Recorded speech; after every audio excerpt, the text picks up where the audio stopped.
Praise the lord. ప్రియమైనటువంటి మీకు ప్రభువైన యేసు క్రీస్తు నామములో శుభములు తెలియజేస్తూ ఉన్నాను. దేవుడు ఈ దినము మన కొరకు మాట్లాడుచున్నటువంటి దైవ వాక్కును మనం చూస్తే, ధైర్యం తెచ్చుకొని పని జరిగించుడి. హగ్గై 2వ అధ్యాయము 4వ వచనం.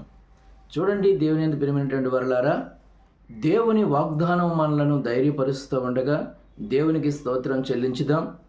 దేవుడు మన పనులను సఫలం చేసి నెరవేర్పు చేసి ముగించబోతూ ఉన్నాడు. చూద్దాం దేవుని యొక్క మాట. హగ్గై 2వ అధ్యాయం 4వ వచనం ఇలాగున సెలవిస్తుంది. ఆయనను యెహోవా ఆజ్ఞ ఇచ్చినదేమనగా, జెరుబాబేలు ధైర్యం తెచ్చుకొనుము, ప్రధాన యాజకుడగు యెహోజాదాకు కుమారుడైన యెహోషువ ధైర్యము తెచ్చుకొనుము, దేశములో ఉన్న సమస్త జనులారా ధైర్యము తెచ్చుకొని పని జరిగించుడి, నేను మీకు తోడుగా ఉన్నాను. ఇదే సైన్యములకు అధిపతియగు యెహోవా వాక్కు. దేవుని మాట నమ్మి మన పని చేయుటకు ప్రారంభిస్తే దేవుడు నిన్ను ధైర్యపరిచి ఆయన ఆత్మ మనతో కూడా ఉంచి భయమును పోగొట్టి ఆయన నిబంధనను నెరవేర్పు చేసి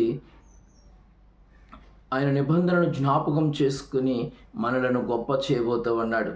నీ పని తప్పక నెరవేరబోతూ ఉంది. ఎందుకంటే చింతపడవద్దు, భయపడవద్దు, జడియవద్దు అని ప్రభువు చదివిస్తున్నాడు. విజయం నీదే, ముందుకు వెళ్ళు.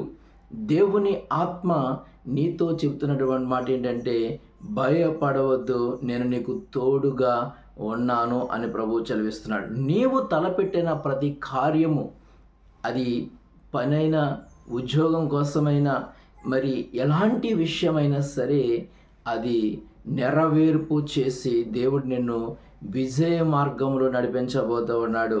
కాబట్టి దేవుని యొక్క వాక్యము మరొక విధముగా కూడా మనల్ని ధైర్యపరుస్తుంది. ఎందుకంటే నీ పని నువ్వు ప్రారంభిస్తే దానిలో నువ్వు విజయం పొందుకుంటావని నిన్ను ధైర్యపరచడానికి గల కారణం ఏంటంటే, హగ్గై 2వ అధ్యాయం 8వ వచనం దేవుడు మాట్లాడుతున్నాడు. వెండి నాది, బంగారం నాది, వీటిని నీ కొరకు ఇచ్చి నీ పనిని నేను సులభతరం చేయబోతూ ఉన్నాను, నేను ఆశీర్వదించబోతున్నాను, నేను దీవించబోతున్నానని ప్రభువు చెప్తూ ఉన్నాడు. అంతేకాదు, యోహాను సువార్త 17వ అధ్యాయం 10వ వచనం కూడా చూస్తే, నావన్నీయు నీవి, నీవియు నావి.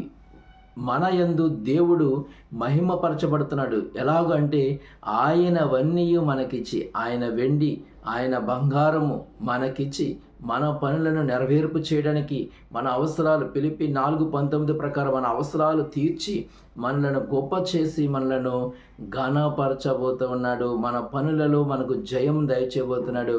నమ్మండి ప్రియమైన వారలారా, దేవుడు నీ శ్వాసమును బట్టి నన్ను బలపరచువని యందు ఫిలిప్పీ 4:13 దేవుని యొక్క వాక్యం చదివిస్తుంది.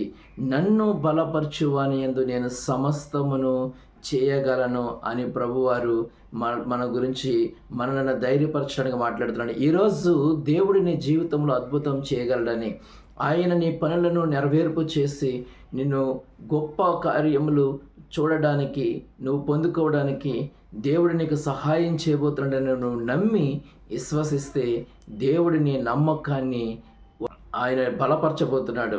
నిన్ను గణపరచబోతున్నాడు. నన్ను గణపరచు వారిని నేను గణపరుస్తానని వాగ్దానం ఇచ్చిన దేవుడు ఆయన నామమును మహిమపరచుకోవడానికి, ఆయన గొప్ప కార్యాలు చేసి నీ జీవితంలో విజయం దయచేయబోతున్నాడు. నీ విశ్వాసము ద్వారా దేవుడు గొప్ప కార్యాలు మన జీవితంలో చేయబోతున్నాడు. నమ్మండి, ప్రార్థించండి, మనము విజయ మార్గంలో నడుద్దాం. ప్రభు కృపలో వర్ధిల్లాం. God bless you.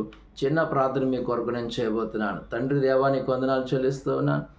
మేము విజయ మార్గంలో నడవడానికి అయా నా తండ్రి, నీ వాగ్దానమును నమ్మి మా విశ్వాసము అయా నా తండ్రి గొప్ప కార్యాలు నీ వలన అయా మాకు పొందుకోవడానికి ప్రభు మమ్మల్ని బలపరుస్తుందని, ధైర్యపరుస్తుందని నీ వాగ్దానం ద్వారా నువ్వు మమ్మల్ని ప్రభు గొప్ప చేసావు తండ్రి. అయా నీ పని నువ్వు చేయడం ప్రారంభించు, నేను నీకు సహాయం చేయబోతున్నానని మీరు చదివించిన వారా అయా నా తండ్రి. అనేకులు ప్రభు నా తండ్రి, అయా నా తండ్రి నీపై ఆనుకుని ప్రభు నా తండ్రి నువ్వు చేసే కార్యాలను ప్రభు వారి జీవితంలో పొందుకోవాలని ఆశపడుతున్నారు. అటు వారందరికీ నువ్వు సహాయం చేసి వారు తలంచిన కార్యములను నెరవేర్పు చేసి అయా నీ చిత్తము యావత్ వారి జీవితంలో జరిగించి మీరు గొప్ప చేయమని యేసు క్రీస్తు నామములో అయా నా తండ్రి హగ్గయి 2:4 ప్రకారము నీవే వారిని ధైర్యపరిచి వారికి కలుగుచున్న భయములన్నిటి నుంచి ప్రభు విడిపించి, అయా నా తండ్రి వారి మనస్సులకు నెమ్మది కలుగజేసి వారి పనులను నెరవేర్పు చేసి దీవించమని సర్వశక్తిగల యేసు క్రీస్తు నామమున ప్రార్థించి వేడుకొనుచున్నాను తండ్రి. ఆమేన్.